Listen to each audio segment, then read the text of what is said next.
Okay, students, the next topic is reflection of light. और reflection of light में आप सबसे पहले इन डायग्राम्स को समझें, ठीक है। ये आपके पास एक रफ सरफेस है, देखिए रफ सरफेस, ठीक है। अब रफ सरफेस के ऊपर जब भी लाइट पड़ती है, ये लाइट रेज अभी हमने ऊपर पढ़ा था कि जब भी आपको लाइट रेज दिखाई जाएगी तो वो स्ट्रेट लाइन हो जाएगी, ठीक है। स्ट्रेट लाइन से लाइट रेज को आपको समझाया जा रहा है, क्योंकि जब आप नॉर्मली देखते हो ना तो आपको ये लाइंस नज़र नहीं आती।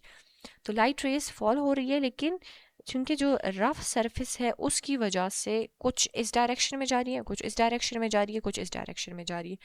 तो ये रफ सरफेस के ऊपर बिल्कुल इसकी कोई एक डायरेक्शन नहीं होती कि एक ही डायरेक्शन में जाए, ठीक है। लेकिन अगर हमारे पास इन केस बिल्कुल फ्लैट सरफेस हो तो फिर वहाँ पर क्या होगा वो हम पढ़ेंगे, ठीक है।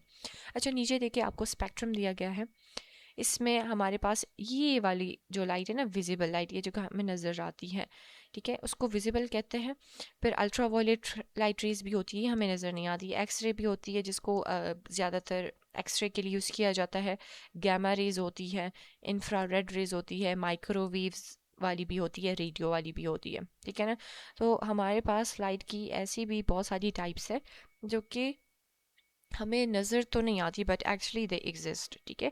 शॉर्टर वेवलेंथ यानी gamma rays, X rays, ultra violet, इनकी क्या होती है, इनकी जो वेवलेंथ होती है वो शॉर्टर होती है लेकिन फ्रिक्वेंसी हाई होती है और हायर एनर्जी वाले होते हैं, ठीक है।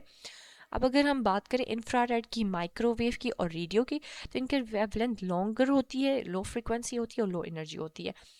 अब क्या होती है एक्सरे की, अगर मैं एग्जांपल दे दूँ तो इसको क्या किया जाता है, अगर कोई किसी का फ्रैक्चर हुआ हो या फिर इंटरनली उनकी बॉडी में किसी जगह का वो एक्सरे ले रहे हैं डॉक्टर को दिखाने के लिए, ठीक है, ये फाइंड आउट करने के लिए कि मसला क्या है। अगर किसी को हाथ में दर्द हो रहा है, ठीक है, तो उनके बोन्स का एक्सरे किया जाता है।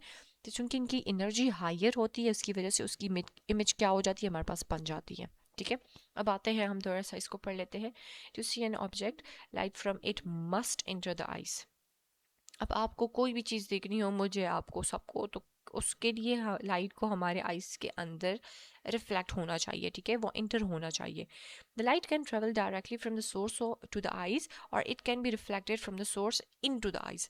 अब देखिए ना, अगर आप किसी बल्ब को देख रहे हैं डायरेक्टली तो उधर से भी डायरेक्टली आपके आइज में इंटर हो रही है, और अगर आप रास्ते में जा रहे हैं ना और दूर किसी चीज़ की तरफ देख रहे हैं और वो आपको नज़र आ रही है, सो इट मीन्स कि वहाँ पर वो रिफ्लेक्शन हो रही है, लाइट रेस पड़ रही है उस सरफेस के ऊपर और वो आपकी आइज में आ रही है, ठीक है। तो दोनों केस में भी हो सकता है। Light travelling in air is reflected when it meets a different material. अच्छा जी, अब लाइट है ना, अब लाइट पड़ रही है, लेकिन जैसे ही कोई चीज़ हम रख देंगे, फॉर एग्जांपल आपका कोई टेबल है और वो आप बाहर जाके धूप में रख दोगे और वो आपको नज़र आ रही है, तो आपने क्या किया है, जो एयर में लाइट ट्रेवल कर रही थी उसके सामने एक डिफरेंट मटेरियल रख दिया, वो उसके ऊपर रिफ्लेक्शन करेगा और फिर वो आपको नज़र आएगा। When rays of light strike a flat or a plane surface like a mirror, they are all reflected in the same direction. ये लॉ में भी आता है, ठीक है, लॉज ऑफ रिफ्लेक्शन में भी इंक्लूडेड है, ठीक है। इसको हम आगे पढ़ेंगे कि जब भी हम यानी एक फ्लैट सरफेस लेते हैं और आप यहाँ से सोर्स ऑफ लाइट से ये आ रही है रे, तो ये बिल्कुल सेम डायरेक्शन में जाएगी, सॉरी ऑपोजिट डायरेक्शन में जाएगी, लेकिन इसका मीडियम क्या होगा, सेम होगा, एंगल भी सेम होगा, ठीक है। Rough surfaces reflect light at all angles in an irregular और डिफ्यूज वे। फॉर एग्जाम्पल, अगर हमने थोड़ी सी ये लाइन टेढ़ी वेढ़ी हो गई है, बट आई होप सो आप लोगों को समझ आ रही होगी। फॉर एग्जाम्पल, ये एक फ्लैट सरफेस है ना, इसमें ये तो मैंने टेढ़ी वेढ़ी लाइन ही बना दी। आपको मैं इस डायग्राम से समझा देती हूँ, ये वाला डायग्राम है, ठीक है। इसमें देखिए बिल्कुल अगर ये वाली लाइट रे यहाँ पर पड़ रही है तो बिल्कुल सेम एंगल में जा रही है, लेकिन इसकी सिर्फ डायरेक्शन ऑपोजिट है। फॉर एग्जांपल, अगर यहाँ पर 10 डिग्री का एंगल बना है तो यहाँ पर भी सेम एंगल बनेगा, तो यही बात आपको समझा रहे।